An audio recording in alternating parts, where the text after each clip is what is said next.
From Europe to the US, coal is under fire. Environmentalists are circling, mines and power plants are closing. Even big corporations say it's not worth the trouble. We used to make money with coal, but this is not happening anymore. Are these the dying days for coal? And what's going to happen to mining communities? We're going to the coal face to find out. Almost every week there's a new international call to ban investment or even phase out the industry completely. And that's going to ramp up at the UN Climate Conference in Glasgow that's being billed as the last chance to save the planet. But where does all that leave the miners, their families, their towns that rely on coal for their livelihood and purpose? Well, we're going to explore two communities on different sides of the world that are at that crossroads, and they're taking very different paths. In the US, we visit the town of West Frankfort, where miners put their faith in Donald Trump to save them. We are putting our great coal miners back to work. He didn't. In fact, there's been more coal miners laid off while he was president. But with few alternatives, they're hanging on to old King Coal. Yes, I'm proud to be a coal miner. I'm running the Old King Coal Festival because I still believe in the values of the coal mines. But we start in Spain, where the government made deals with unions to close the entire industry.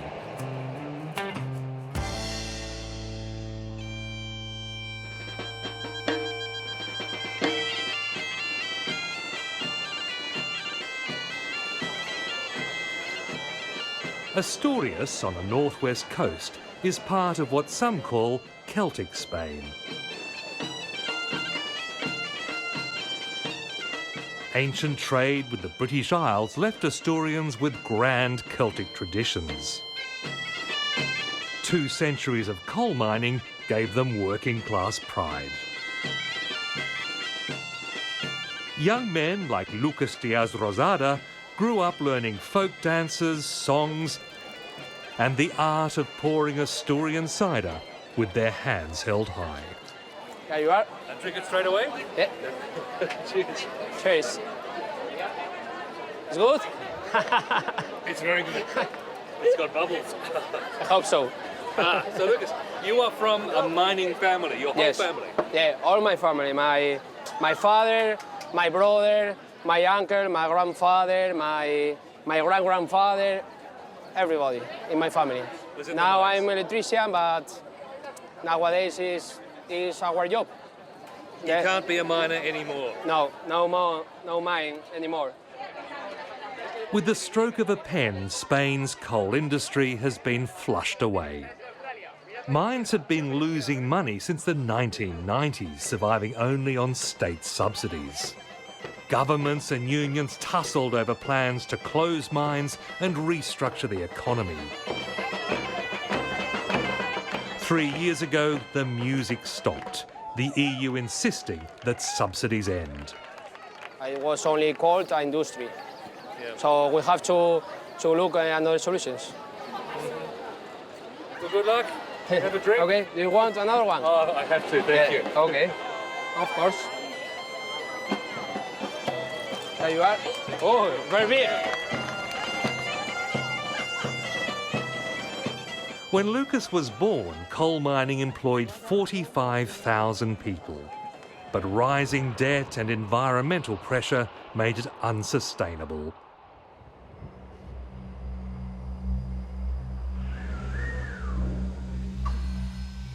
Today, there's just one mine still operating in the whole of Spain.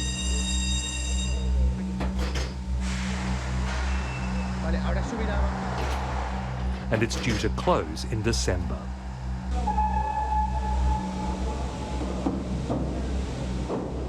In 2018, Spain decided to cut its losses and move on from coal. But crucially, the new socialist government vowed that miners and their communities would not pay the price. It pledged to spend hundreds of millions of dollars so miners could retire early or retrain for green projects or work in environmental restoration around the mines. And unions hailed the so-called Transición Justa, the just transition, as a model agreement.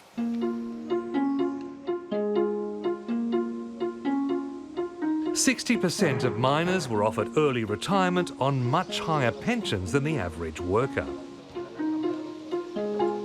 Younger miners could take payouts or keep working in new roles.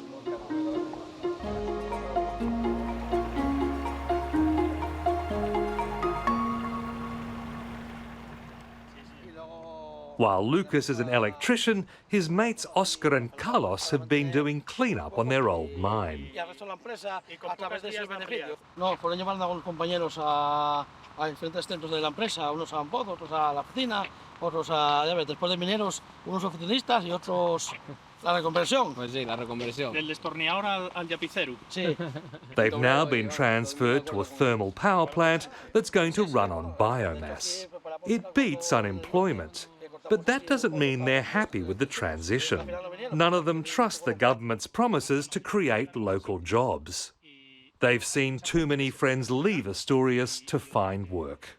Llevamos 30 años que nos lleven diciendo de que va a haber reconversión, de que va a haber futuro para nosotros, y lo único que veo es que todos los días marchando amigos, gente súper cualificada, con estudios, muy preparada profesionalmente, con mucha experiencia, y al final nos tenemos que marchar, vamos. La verdad que somos unos privilegiados de que mantenemos nuestro puesto de trabajo, pero ¿y qué vendrá detrás? Hombre, si los más se lo hicieran de verdad, como tiene que ser un puesto serio.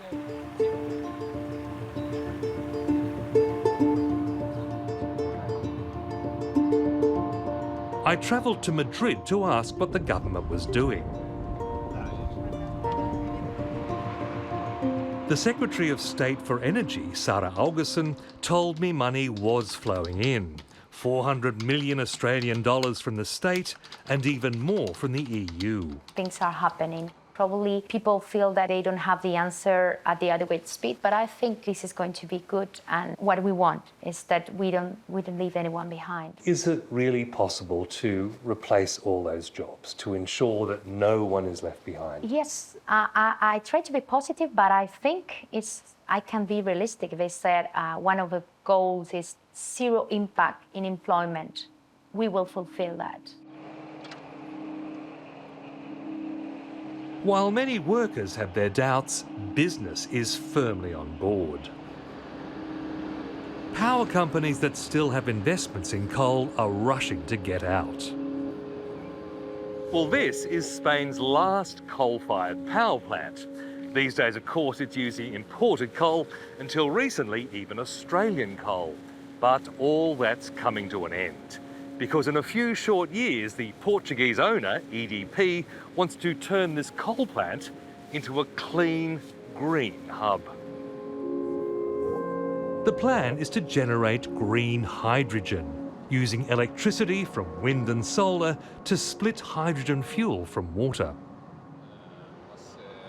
Jose Manuel Perez Rodriguez is a coal engineer and now EDP's head of hydrogen conversion. This site makes a lot of sense because we already have the electric connections, we already have the water. We are next to the sea, next to the port to make exports of the hydrogen produced. We think it makes a lot of sense. It's not just the falling costs of clean energy that are driving the change, it's the rising cost of carbon. In 2005, Europe introduced the world's first international emissions trading scheme. In May, the price doubled to $80 a tonne, sending electricity prices soaring. The main cost of producing electricity with coal is the CO2. So there are market reasons and environmental reasons that are linked. And of course the investors are demanding us that we make this change. Well, you grew up in Asturias, a coal region, you're a coal engineer. Could you have ever imagined this happening? No, never. No, what I studied 20 years ago, it was all around the coal. I mean, gasification of coal, making fuels from coal, making power plants from coal. So, and I studied as well the PV technology, the wind technology of producing electricity. But my teacher said, well, we're going to teach you that, but it's going to be minor uses, so it's not profitable, it's very expensive, we are not going to live up that. Forget about that, just center on coal. And now you see, everything is changing dramatically every year. I mean, we expect that the next year is going to be greener, but it's always more greener than we expected. So it's going faster and faster and faster and faster, yeah, this is exponential. Over the next 4 years, EDP will invest close to $40 billion in hydrogen, wind and solar farms as it exits coal. So speaking as an engineer, it is entirely possible to be 100% renewable energy power. Yeah, it's completely possible. But that's dwarfed by the energy giant Iberdrola, which has just erected these enormous wind farms across Asturias. It's planning to invest nearly $250 billion in renewable energy by 2030.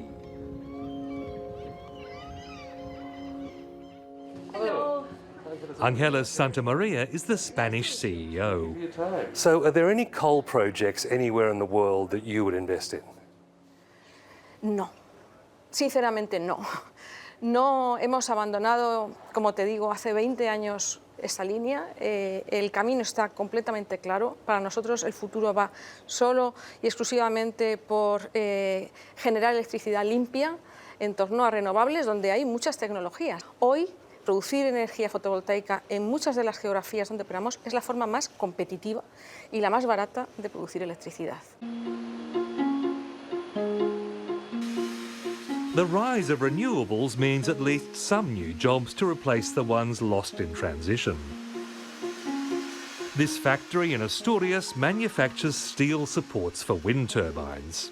The company Windar employs 600 people in Spain and 1,700 globally. According to Managing Director Justo Acerdo, business is booming. We are now in process to extending the capacity of this factory because the demand is very huge. So do you have any people working here that were miners? No. We are working with us, the children of the miners. Children of the miners? Yes, because this activity is very different to the one in the miners. It's hard to see enterprises like this ever matching the number of jobs provided by coal, where armies of men would toil underground.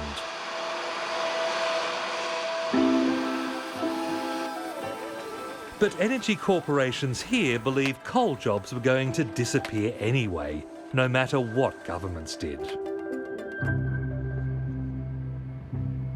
Y esto es lo que ha hecho cambiar completamente un biotecnológico y de costes, así que no vemos lugar para el carbón es parte del pasado para nosotros. But some coal operations are profitable. Australia makes billions of dollars out of coal. Do you think they can continue? Yo creo que tienen, en español decimos, tienen los días contados. No queda mucho futuro.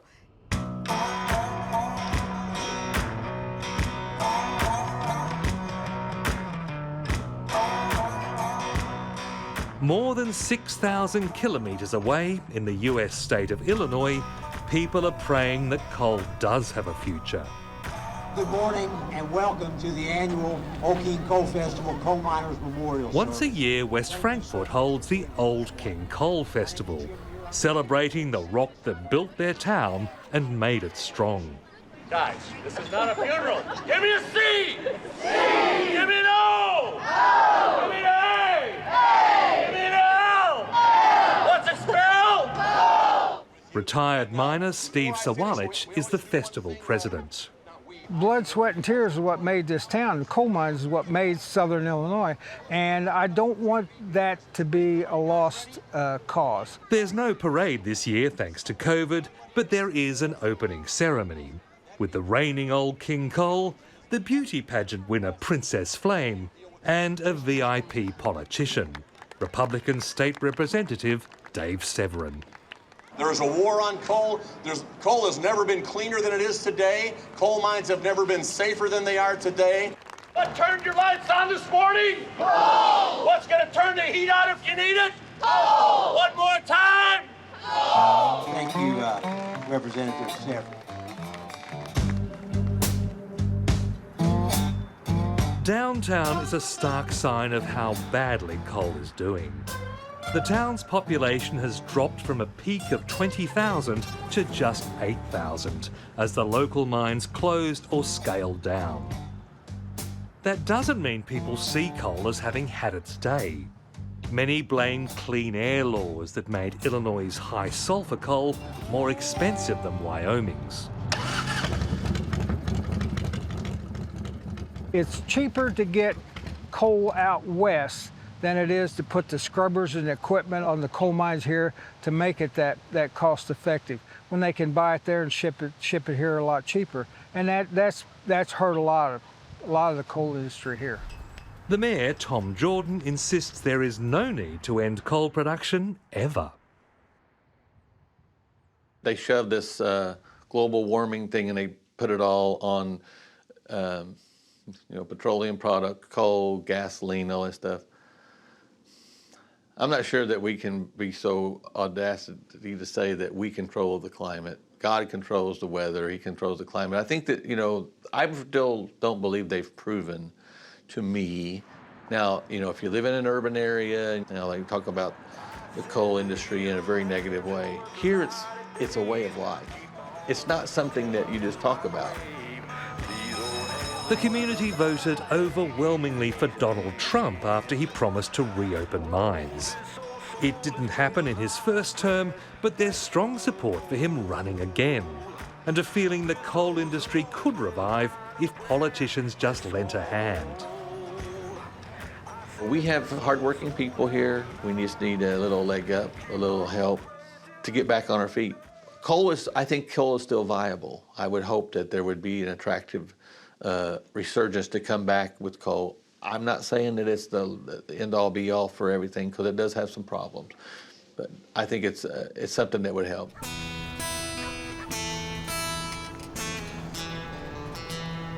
It's not going to happen under the new president, Joe Biden, who has promised to slash emissions. In April, he announced plans to explore a just transition program for mining communities. But it could be years before support comes to West Frankfurt. By then, their coal mines could be gone. Last year, for the first time in the US, renewables edged ahead of coal to produce more electricity. And there's no trade union here to negotiate an exit.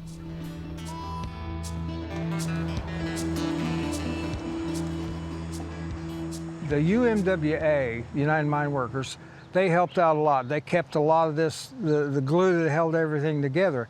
Well, the coal mines around here now are non-union mines, and the companies can pretty much just do what they want. And that hurt this area a lot when the UMWA went out. They know me by name. I walk, I know them the same. Town and village. But this is America, a country with a knack for reinvention. And for one local, the end of coal is an opportunity. Jonathan Raby grew up here before moving to Nashville. He moved back to start a business. There weren't very many businesses, especially businesses like ours. And so we kind of saw it as a blank canvas opportunity. Like an artist given 2 rooms full of canvases, one room has blank, the other they're all painted on. Which does the artist choose? He chooses the one that's blank. He can do whatever he wants. His hair parlour is growing and it's bringing the community together. Coal, it's not a renewable resource, but that doesn't mean the people run out, the spirit runs out, The creativity in people is still there. So just because a resource has become less and a job has become less doesn't mean that people can't put their minds to work and come up with something else to make where we live something that's someplace that's worth living.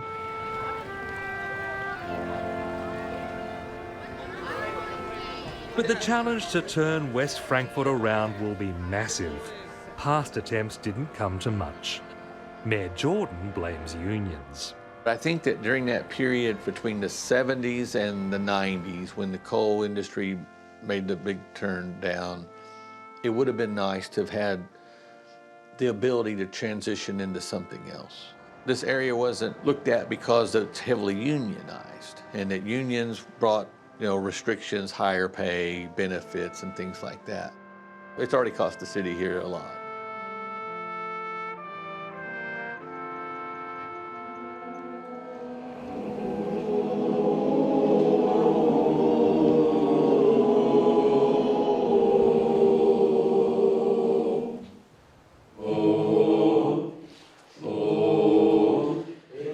In Asturias, unions won the battle for a just transition.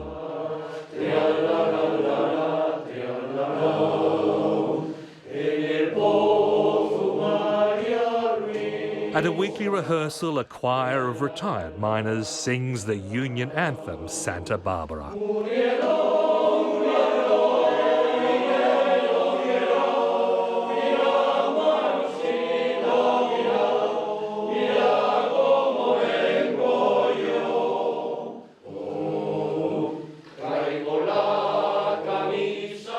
For generations, this song was a rallying call for strikes and protests.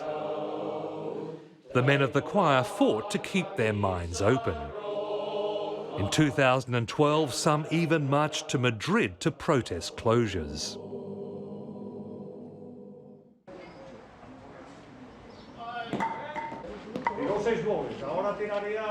They're now enjoying their leisure, but they're yet to be convinced the government will create new jobs. The choir's soloist, Javier Terral, and his accompanist, Mario Cotto, say past efforts came to nothing, with unscrupulous businesses taking the money and running. Minería está acabada. Era costoso sacar el carbón y con esa cuenta de que era costoso, de que pues se acabó. Pero lo malo de eso es que no crearon otra cosa, que no hicieron otra cosa. Ese fue el problema. Ese fue el problema, que no supieron, porque mira que llegó dinero de los fondos mineros. Pues sí. Montaron X número, no sé exactamente cuál, número de empresas que lo único que hicieron fue aprovecharse de las subvenciones que cogían para montar la empresa y luego al momento finiquitaban la empresa, que se marcharon con el dinero de la subvención que cogieron y después ni dinero ni empresa. Then again, Javier's son Ángel, one of Spain's last coal miners, is looking forward to retiring at 44. Para mí personalmente positivo, o sea, no tener solucionado económicamente el resto de la vida y no tener que volver a trabajar, pues más positivo que eso. A partir de que me jubile voy a ser el dueño de mi tiempo, o sea, no voy a tener falta de invertir tiempo en ganar dinero, o sea. Spain has committed to net zero emissions by 2050. The government believes every country will soon be transitioning from coal. If you want me to say what is the maximum timing for coal, I will say that we need to think about the next 10, 15 years. So 15 years, the end of coal? Hopefully. I think the planet is giving us lots of signals that we need to stop this. The sooner the better. Well, what's going to happen to countries like Australia that are still making money out of coal? Are they going to pay a penalty if they... Well, this is a global trend, so this trend will come to Australia some way, because otherwise you won't be able to compete against the countries that are already implementing these measures, because the people and the politicians will be demanding this from us. So it's a trend that is not going back. So Australia will be paying a price in carbon tariffs? Yeah, I think that every single part of the world will be copying what we are doing in Europe right now.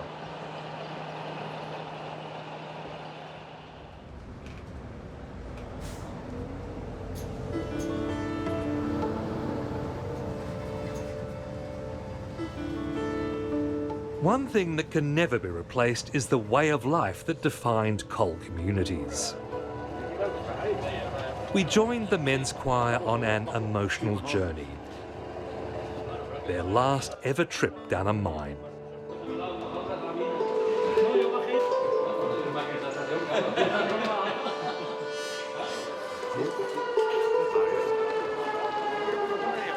Pozo Soton is kept open as a memorial so future generations will understand what the industry meant. ¿No ven, Adri?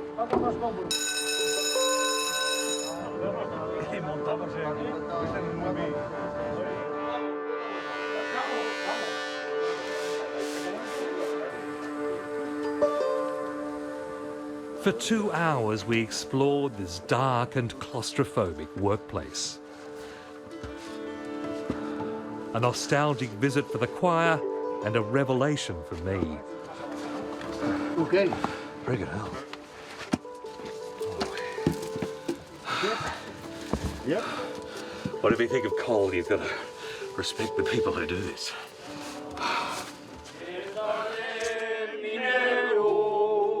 It was a hard life, but it was full of pride and purpose and solidarity.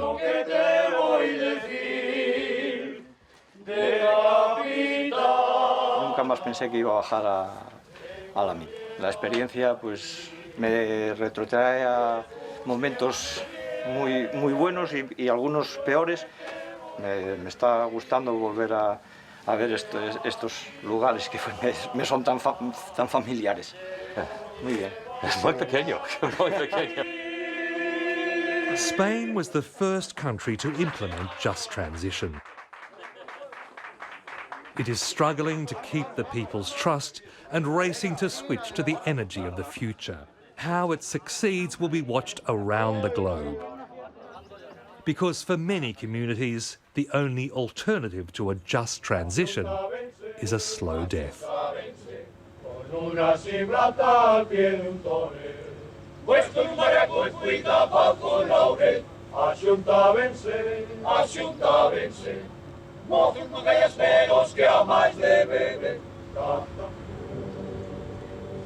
De